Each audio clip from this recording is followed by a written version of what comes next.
Coach Jason here, coming to you for some youth advice. So here's what we want to do as a young ball player.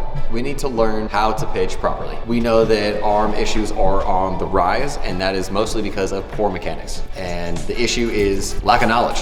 So we're gonna drop some knowledge for you here. We're gonna keep it very simple. We're gonna go through a 3-step process to teach you youngsters how to pitch. First, we gotta go with a leg lift. It is its own step. It's very important. We wanna go over a couple of specifics. When you lift the leg, it is just that. It is simply a leg lift. Your calf will stay directly underneath your knee, and you will not be kicking out or under. It's very simple. That's step 1.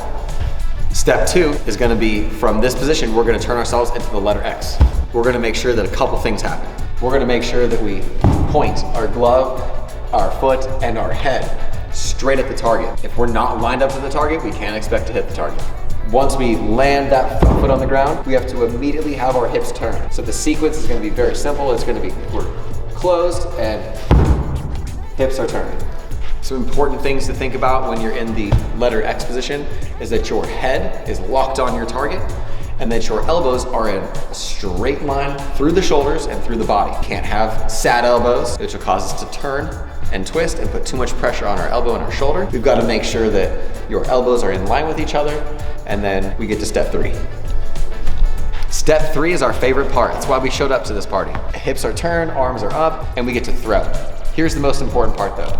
We've got to use that front side much like a teeter-totter. So that front side is going to come back in as that back side is able to reach out. So we plug that hole with the elbow, that glove gets retracted in, and you're able to reach out and extend. Notice this backside is nice and straight, and we're reaching all the way out. In a perfect world, I'm gonna block that front side, and everything's gonna follow right on through. So again, if you're a youth player, we gotta be hitting those 3 steps. Again, leg lift, letter X, and then throw by plugging up that glove side and reaching and extending. If we're having trouble throwing strikes, you're probably missing one of those 3 very simple steps. So whether you're young or old, gotta make sure the basics are there. All right guys, we're gonna move on to some fundamental catching exercises for you youth players. Let's get into it. So to start off with the youth catching exercises, we're gonna make sure that we're set up in the right place. We're gonna make sure that we're not in too wide of a stance or too narrow of a stance. So you're gonna try to keep your feet right underneath your hips. See where the hips are? And they measure right up against our heels. All we're gonna do is place our glove on the ground.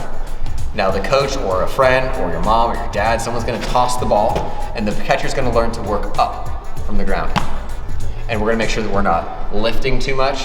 What we're avoiding for the youth players is that we're catching the ball and the ball is pulling us out of the strike zone. As a youth player, we're trying to make everything look like it's being thrown into a funnel and coming back into the zone. So that's a really important part of catching as far as framing and receiving goes. Tough part here, dealing with runners when you're a youth player. They run wild, so we gotta make sure that we're able to catch and throw effectively. Can't throw it if you don't catch it, so always ball first. What you wanna do is make sure that the runner on first base knows that you can throw the ball down and get them out, so they stop running. The way to do that is to make sure that we don't have our butt touching our heels back here. Not the best way to be active as a catcher. You wanna make sure that your stance is slightly wider and that your hips lift up. Now, one major thing to remember is that we're not changing the zone for our pitcher. We wanna make sure that we remain a great target, but we leave everything else unaffected so that when you go to receive the ball, you can catch it and then make that throw.